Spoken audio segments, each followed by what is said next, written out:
we're going to look at applications of Taylor polynomials, or more accurately, we're going to look at one application, which is using Taylor polynomials to approximate functions. Our instructions for our first example are to find the Taylor polynomial t sub 3 for the function f centered at a. The function we are given is f of x is equal to the sine of x. Notice we are asked for t sub 3. Two things to note. Number one, it's a Taylor polynomial. Number two, this is a third degree polynomial. That means we're going to need to take some derivatives. Using the definition of a Taylor polynomial, I'd like for you to go ahead and find t sub 3 of x. Pause the video, replay it when you have your answer. You may have thought you were going to see the answer here, but I'm giving you a chance to make sure you're on the right track. We were given that a is equal to pi over 6.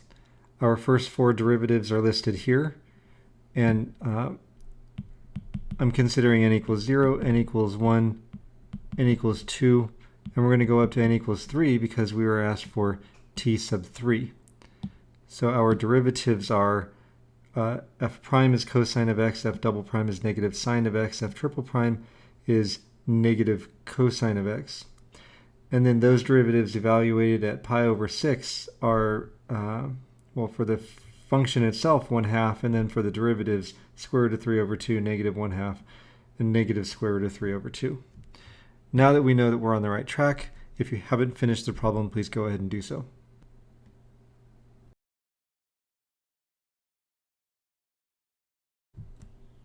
Taking our coefficients from our derivatives evaluated at a equals pi over 6, we have for n equals 0, a term that's 1/2. For n equals 1, the square root of 3 over 2 times x minus pi over 6, right? That's x minus a, minus, for n equals 2, minus 1 over 2 times 2 factorial.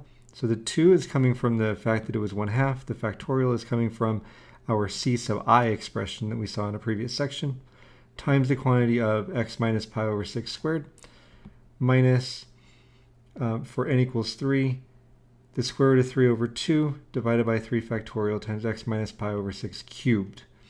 And I was able to simplify a couple of the denominators, namely 1 over 2 times 2 factorial is 1/4, and then 3 over 2 times 3 factorial is 3 over 12, square root of 3 over 12. And so we have our expression for t sub 3 of x, which is 1/2 plus square root of 3 over 2 times the quantity pi, x minus pi over 6, minus 1/4 times the quantity x minus pi over 6 squared, minus the square root of 3 over 12 times x minus pi over 6, the quantity cubed.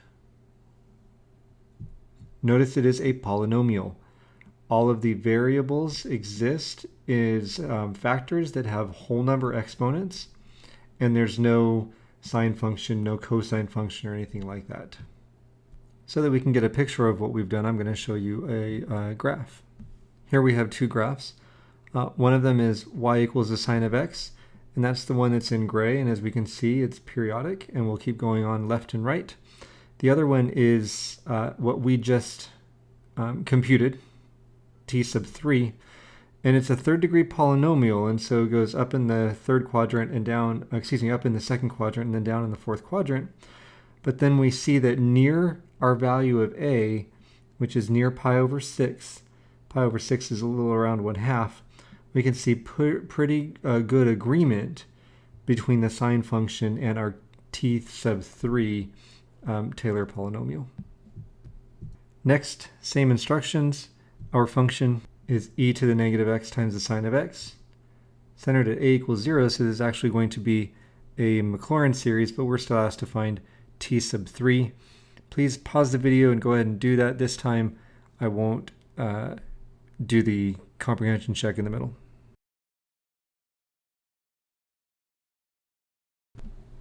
To find f prime of x, we have to use the product rule, and so we end up with negative e to the negative x times the sine of x, so that's u prime v, plus e to the x, u, v prime gives us times cosine of x. Then now we have two iterations of the product rule in order to find f double prime of x.